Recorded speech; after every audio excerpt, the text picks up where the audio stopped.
When Othello resident Alex dreamed of earning his bachelor's degree, he followed those dreams to Whitworth in Spokane. But now there's a shortcut through Moses Lake. If you have your AA degree or 2 years of college completed, you can now earn your Whitworth degree in Moses Lake at Big Bend Community College. Classes meet just 2 evenings and 1 Saturday every 6 weeks. If you share Alex's dream to complete your degree, visit whitworth.edu/Moses Lake for details.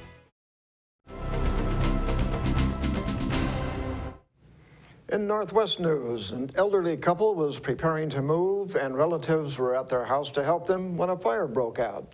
As KOMO's Keith Eldridge tells us, not everyone escaped the flames. That is the rooftop where the woman was perched ready to jump to safety. Several generations of the Irwin family gathered here to help them move to Idaho when something went terribly wrong. If it wasn't for neighbors, this tragedy would have been so much worse. It was just like a torch. Neighbors say the 2-story wooden home went up in a hurry with 4 people trapped inside and one woman who managed to get out to the roof. I said jump because the flames were already coming around this way and starting to down through this way. Neighbor Tim Tetzloff was first on the scene, making his first of 3 rescues. She just fell, and then so I caught her and I went down.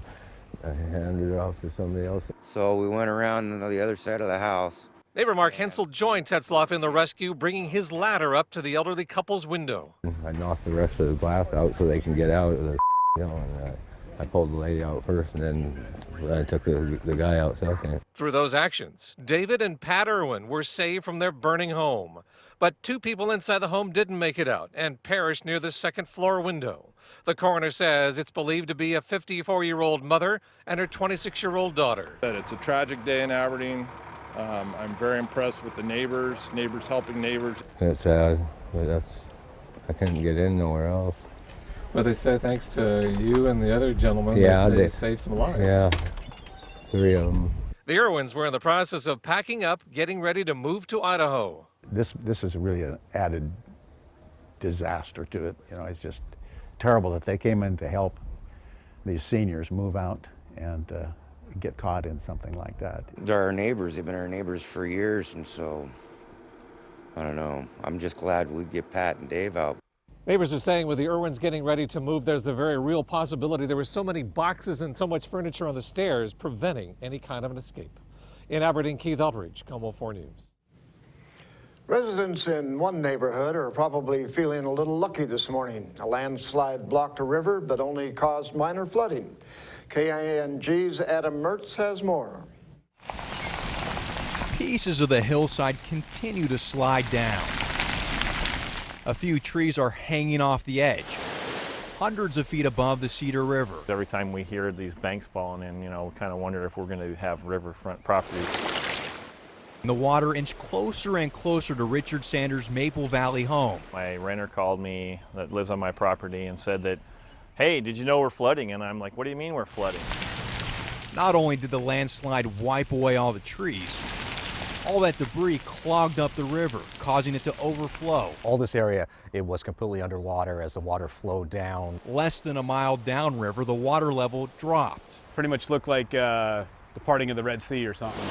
Mike Holland says the flooding started creeping around the front of his friend's home, surrounding it with water. You could tell that the river had diverted itself already. It was already rushing down the road like a complete river on the other side. This shed and SUV were underwater. I was a little stressed out. Those here, like the Sanders family, lucky the river managed to push through the debris before the flooding reached their homes. It's kind of amazing that that whole hill, somehow that water cut back through there. I don't know how it could have, but I'm glad it did. A little dog named Truffle is recovering after being attacked by an eagle. Her owner says the bird swooped down and grabbed her and then took off, flying 300 feet before letting her go.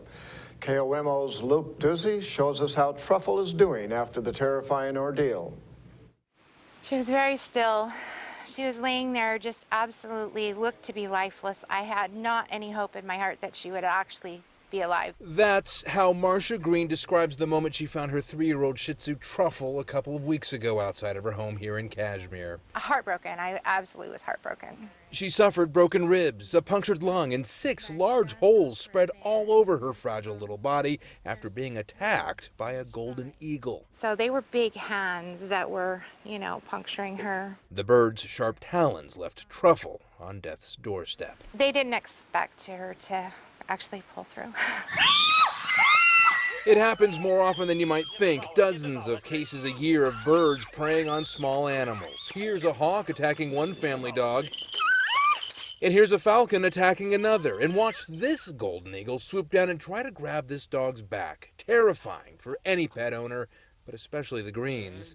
Truffle is their official greeter at their family cider business, alongside Snickers. I didn't feel calm at all inside. Something was really wrong, but I didn't know what. The day of the attack, Marcia let Truffle go outside to go potty, heard her barking. It was a incessant barking. But then everything went silent. So Marcia searched the yard, spotted Truffle 300 feet away, scooped her up and rushed her to the vet. Please tell me that somebody can see her immediately. She needed a catheter, injections, 2 rounds of antibiotics, but here she is today. Come on over. Back running around, from now on, always under the watchful eye of Marcia. Absolutely. Every time. Luke Ducey, Como 4 News. That's going to do it for us here at iFIBER 1 News. We want to thank you for watching, and we'll see you again tomorrow.